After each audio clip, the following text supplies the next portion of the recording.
دوسرا سوال یہ ہے جی کہ ہمارے اہل سنت علماء کی جانب سے عموماً ممبروں پر یہ بات بلند کی جاتی ہے، خصوصاً محرم الحرام میں، کہ کالا لباس پہننا جہنمیوں کا شعار ہے، اس لیے کالے کپڑے پہننا حرام ہے۔ آپ اس حوالے سے کیا فرماتے ہیں؟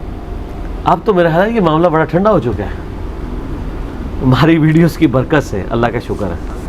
اب تو یہ ایسی باتیں رہی نہیں ہیں کہ کالا لباس جو ہے جہنمیوں کا ہے، یہ تو کسی حدیث میں نہیں ہے، کوئی حدیث ہی نکال کے لے آتے، یہ بزرگوں نے فرمایا ہوا ہے، اور بزرگوں کا بابوں کا دین اور ہے اور کتابوں کا اور۔ ہم نے کئی دفعہ یہ چیز بیان کی ہے کہ اس کو کسی فرقے کے ساتھ منسوب نہ کریں، اور فرقے کی دشمنی آپ کو یہاں تک نہ لے جائے کہ آپ سنت کا مذاق اڑائیں۔ صحیح مسلم میں حدیث ہے کہ اسماء بنت ابی بکر نے نبی الاسلام کی وفات کے بہت عرصے کے بعد ایک دفعہ ایک کالا جبہ نکالا اور کہا کہ یہ نبی الاسلام کا کرتا ہے، کسروانی طیالسی، پرشین امپائر کا کالا جبہ۔ اس کو کالا اس لیے کہا جاتا ہے کہ پرشین امپائر کا جبہ کالا ہوتا تھا، طیالسی، جیسے سندھی اجرک سرخ ہوتی ہے، اس کے ساتھ سرخ رنگ بولنا نہیں ضروری ہوتا۔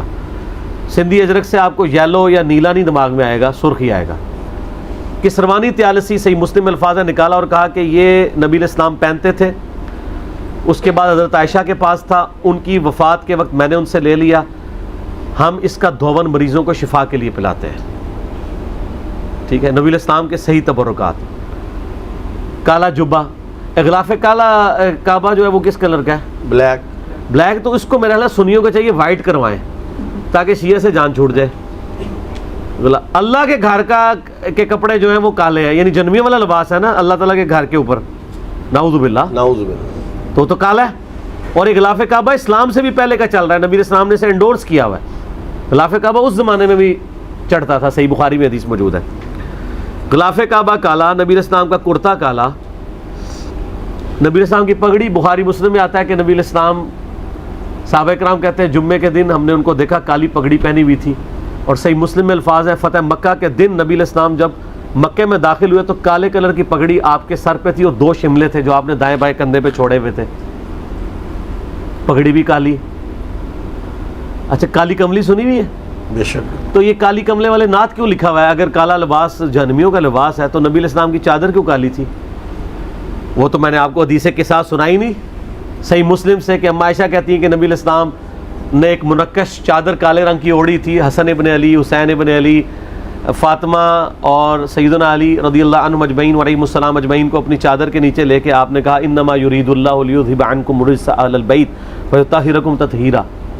کہیں اسی بغض کے اندر نہ کہتے ہوں کون؟ یہ کالی چادر کے اندر نہیں، نبی الاسلام پہ صرف ٹکر نہیں لیتے، ابھی تک تو مسلمان اس لیول پہ نہیں گیا۔ انجانے میں ان کو یہ پتہ نہیں ہوتا کہ وہ ٹکر کس سے لے رہے ہیں، جیسا کہ مسلمان جو دن رات جھوٹ بولتا ہے اور قرآن کی تلاوت بھی کرتا ہے، اور جب وہ قرآن میں پڑھتا ہے لعنت اللہ علی الکاذبین تو خود اپنے اوپر لعنت بھیج رہا ہوتا ہے، لیکن اس کو یہ پتہ نہیں ہوتا کہ وہ اپنے پہ لعنت بھیج رہا ہے، ورنہ تو یہ آیت اسکپ کر دے یا جھوٹ بولنا چھوڑ دے۔ تو یہ انجانے میں کر رہے ہوتے ہیں۔ ہمارا یعنی کام ان سے نفرت کرنا نہیں ہے، ان کو بات سمجھانا ہے کہ یار خدا کے لیے ان چیزوں کو اس طریقے سے پریزنٹ نہ کرو، اگر یہ کرو گے اور آپ یہ لیم ایکسکیوزز رکھو گے تو پھر نقصان ہوگا، پھر آپ اولو العلم قائما بالقسط نہیں ہوگے، سچائی پر مبنی نہیں ہوگے۔ تو اب آپ دیکھ رہے ہیں، اور پھر یہ ایک اور انہوں نے کہا ہے وہ جی ٹھیک ہے جی کالا لباس پہن سکتے ہیں لیکن کوشش کریں محرم میں نہ پہنے۔ اچھا، ہر چیز کے اوپر کوئی نہ کوئی انہوں نے بنایا ہوا ہے۔ اگلے دن میں ایک اہل حدیث مولوی پاکستان لیول کا مناظر ہے، وہ کہہ رہا ہے جی میں پگڑی اس لیے نہیں باندھتا لوگ بریلوی نہ مجھے سمجھ لیں۔ تیرے دماغ میں یہ کیوں نہیں آیا کہ میں پگڑی اس لیے باندھتا ہوں تاکہ لوگ مجھے متبع سنت سمجھیں کہ نبی الاسلام بھی پگڑی باندھتے تھے؟ تو یہ بات تو تیرے دماغ میں نہیں آئی ہے، تجھے شیطان دوسری طرف لگا رہا ہے۔ تو یہ فرقہ آڑے آیا ہوا ہے، سیدھی سی بات ہے، فرقہ واریت ہے، اس کی وجہ سے یہ سب کچھ کر رہے ہوتے ہیں۔ تو اس کے اوپر میں ان کو پھکی دیتا ہوں کہ صحیح بخاری میں حدیث ہے، اینٹی وینم الزامی جواب، کہ جب ابو سفیان رضی اللہ تعالیٰ عنہ فوت ہوئے تو ان کی جو بیٹی تھی سیدہ ام حبیبہ جو نبی علیہ السلام کی بیوی بھی ہیں، آپ اندازہ کریں یہ ام حبیبہ حضور کی وہ بیوی ہیں کہ جنہوں نے اسلام کی وجہ سے مشقتیں اٹھائی ہیں اور ان لوگوں سے اٹھائی ہیں کہ جن لوگوں کو ان کی بنیاد پہ خال المومنین کہا جاتا ہے. وہ بعد مسلمان ہو گئے تو خال المومنین کہنا شروع کر دیا، حالانکہ ایمان تو انہوں نے پہلے قبول کیا ہوا تھا. تو ام حبیبہ سلام اللہ علیہا کو جب خبر پہنچی تو انہوں نے 3 دن کے بعد اوپنلی عورتوں کے سامنے خوشبو منگوا کے اپنے جسم پہ ملی. تو عورتوں نے وہی جس طرح ہمارے پنجاب کے آئے نہیں پیڑی ہے تیرا پیو مریا ہے، تو وہ عرب کی عورتوں نے بھی کہا کہ آپ کے تو والد فوت ہوئے ہیں اور آپ خوشبو مل رہی ہیں. تو انہوں نے کہا میں یہ جان بوجھ کے کر رہی ہوں تاکہ تمہیں یہ بتاؤں کہ میں نے نبی علیہ السلام سے سنا تھا کہ جو شخص اللہ اور یوم آخرت پہ ایمان رکھتا ہے، جو عورت، اس میں عورت کے الفاظ، اس کے لیے جائز نہیں کہ 3 دن سے زیادہ کسی میت پہ سوگ کرے سوائے اپنے خاوند کے 4 مہینہ 10 دن. تو چونکہ میرا باپ مرا تھا تو 3 دن کے بعد سوگ ختم. اچھا، سوگ ختم ہونے کے لیے، سوگ کو ختم کرنے کے لیے خوشبو ملنا یہ ضروری تو نہیں تھا. انہوں نے جان بوجھ کے کیا تاکہ ان کے دماغ میں یہ بات ڈالوں کہ تم یہ بت پرستی چھوڑ دو. 3 دن کے بعد سوگ ختم. تو ہم بھی آپ کو کہتے ہیں کہ آپ جان بوجھ کے کالا لباس محرم میں پہنا کریں اور آپ بتایا کریں کہ ہم یہ سنت پہ عمل کر رہے ہیں.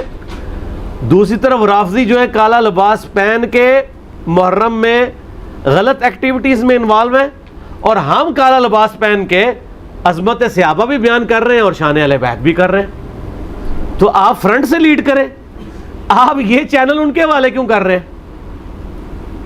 تو یہ کام نہ کریں. ٹھیک ہو؟ ہاں جی، آپ کیا شاہ جی؟ وہ گزارش کریں کہ بھائی وہ جو تھوڑا سا میں بتا دوں آپ کو، یہ جو روایت لاتے ہیں نا اہل سنت کے پاس کچھ بھی نہیں. اہل تشیع کی کتابوں میں البتہ ایسی 2 روایتیں ہیں. ایک تو یہ روایت ہے کہ یہ فرعون کا لباس ہے، دوسرا جرمیوں کا لباس ہے، لیکن اس کی اہل تشیع علماء جو ہے وہ تعویل دوسری کرتے ہیں. تو یہ اہل سنت اہل تشیع سے لیتے ہیں روایت. سر اگر وہ یہ روایتیں صحیح بھی ہوں، پکی دینے کے لیے، نہیں، اگر روایتیں صحیح بھی ہوں کہ جی دوستیوں کا لباس ہے، تو اس سے یہ تو نہیں ثابت ہوگا کہ جو نبی علیہ السلام دنیا میں پہنتے رہے ہیں تو اب یہ حرام ہو گیا. دین کا ثبوت تو نبی علیہ السلام سے. اچھا، میں اس میں آپ کو بات کرتا ہوں.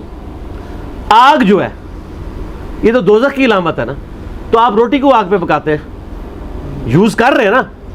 آگ کو ہم نفع مند چیز سمجھتے ہیں نا. اب کوئی آگ پہ پکی چیز کھانا چھوڑ دے کہ چونکہ آگ دوزخیوں والی ہے تو ہم پکی دیتی شاہ جی میں. آگ دوزخ کی بھی ہو، نفع تو اس سے اٹھائیں گے. سپوز دوستیوں کا لباس کالا بھی ہو، کالے لباس سے آپ دنیا میں تو نفع اٹھائیں گے جب نبی علیہ السلام خود بھی اٹھا رہے ہیں. ٹھیک ہو گیا؟ شاہ جی پنگا لیتے ہیں تو فائدہ ہو جاتا ہے، کوئی نہ کوئی پھکی کی آمد، نہیں پھکی کی آمد ہو جاتی ہے. ٹھیک ہو گیا جی، آگے چلیں.